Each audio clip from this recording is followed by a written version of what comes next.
বিয়ে করবেন? কি বিয়ে করবেন আমাকে?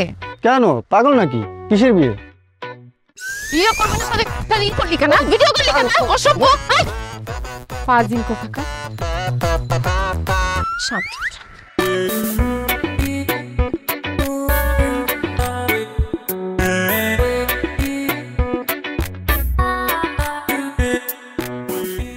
এই যে অল্প বয়সে বাবা হয়ে যাওয়া ছেলেটা, কেমন আছেন? এই আপনি বিয়ে পাগলিটা না? এভাবে পাবলিক প্লেসে বিয়ে পাগলি বলছেন কেন, ভুল বলছি কিছু? একটা মিনিট। এই কি করতেছেন? দাঁড়ান ম্যারি মি। দাঁড়ান। আচ্ছা এইটা একটু ধরেন দেখি, হাতটা একটু। আরে এই যে হয়ে গেছে। আসলে না আমি বিয়ে পাগলি না, পরিস্থিতির শিকার আমি। আমার ফ্রেন্ড সার্কেল সবাই বিয়ে করে ফেলছে, সবার বাচ্চা কাচ্চা আছে, কিন্তু আমার বিয়েটা হচ্ছে না। অনেকেই আমাকে দেখতে আসছিল, তখন আমি সবাইকে রিজেক্ট করছি, এখন আমি রিজেক্ট খাচ্ছি, আমার বিয়ে হচ্ছে না। আমি আপনাকে বিয়ে করতে চাই, দেনমোহর বেশি লাগবে না, মাত্র 10 টাকা দিলেই হবে। এই আপনার কি নিজেকে শয়তানের নিঃশ্বাস মনে হয় যে আপনি যেটা বলবেন আমি সেটাই করব? আপনাকে বিয়ে করব কোন দুঃখে? ধর এনেন। কোনো দুঃখে না, নিজের স্বার্থে বিয়ে করেন। দেখেন আপনার ছেলে কিন্তু আমার ভাগ্নিকে খুব পছন্দ করছে, আর চোখে ইশারা দিচ্ছিল। যদিও আমার দুলা ভাই বিয়েতে মানা করে দিছে, কিন্তু আপনার আমার বিয়েটা হয়ে যাওয়ার পর আমরা দুজন মিলে ওদের বিয়েটা দিয়ে দিব। আপনার মতো বেহায়া নির্লজ্জ মানুষ আমি কোনোদিন দেখিনি। জানা কিন্তু জান। আমাকে বেহায়া নির্লজ্জ বলতেছেন? আমাকে দেখতে খারাপ? হ্যাঁ, আপনি নিজে কি, আপনার এত বড় একটা ছেলে আছে, আমি যে আপনার বিয়ে করতে রাজি হয়েছি, এটা আপনার সাত কপালের ভাগ্য। আপনি এবার আসেন, যান যান, আমার আংটি দিয়ে যান। দিছি আংটি।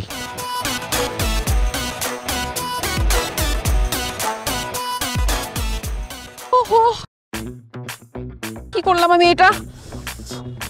এক্সকিউজ মি, আপনি কি রাগ করেছেন? হ্যালো,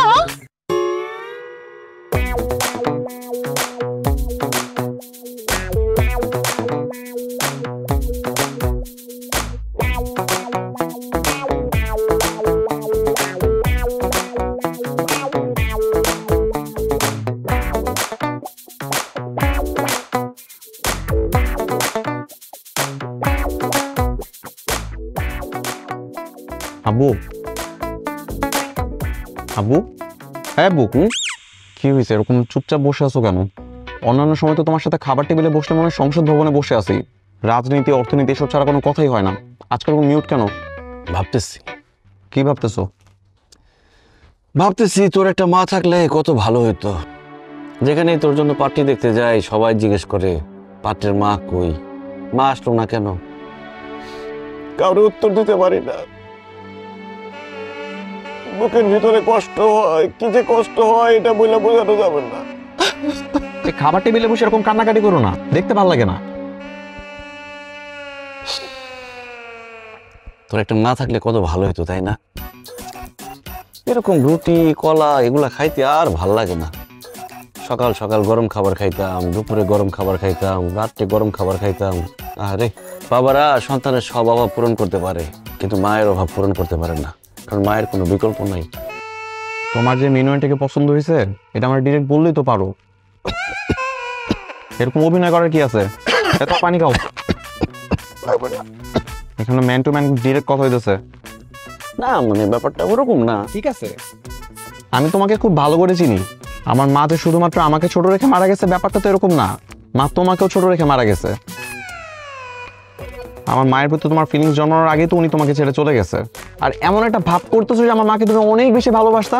সেটাই তো, তোর মায়ের খুব বেশি দিন পাই নাই। এদিকে 2 মাস, ওইদিকে 9 মাস, 11 মাস। অ্যানিভার্সারি করার আগে মরে গেল। থাক, ঠিক আছে, তারা নিয়ে ভাইবা লাভ নাই, নতুন করে ভাবতে হবে। এখন আসল কথায় আসো, তোমার কি মিনু আন্টিকে খুব পছন্দ? না, ঠিক সেরকম না ব্যাপারটা। কালকে তো ওই বিয়ে পাগলিটা আসছিল, বুঝছস? আমার এই যে রিকোয়েস্ট হাতে পায়ে ধরছে বিয়ে করার জন্য। আমি তো বিয়ে করবোই না কোনোভাবে, কোনো রকমে পালাইছি না করে। কেন পালাইছো? কেন না করার কি আছে? বিয়ে তো ভালো জিনিস। আচ্ছা তুমি একটা কথা বলো, আমি যদি কয়েকদিন পরে বিয়ে করে ফেলি, আমি কি তোমাকে নিয়মিত এরকম সময় দিতে পারবো? তুমি বলো। তখন তো আমি আমার বউ নিয়ে ব্যস্ত হয়ে যাবো। তো তোমার একটা গতি করা উচিত না? এটা অবশ্য ঠিক বলছো।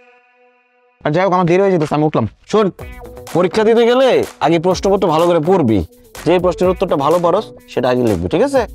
জানি জানি, এত জ্ঞান দিও না তো। এই যে বাবার মতো ভাব যে নিতেছো, তোমার কি বাবা মানায়? ঠিক আছে, ভালো করে পরীক্ষা দিস।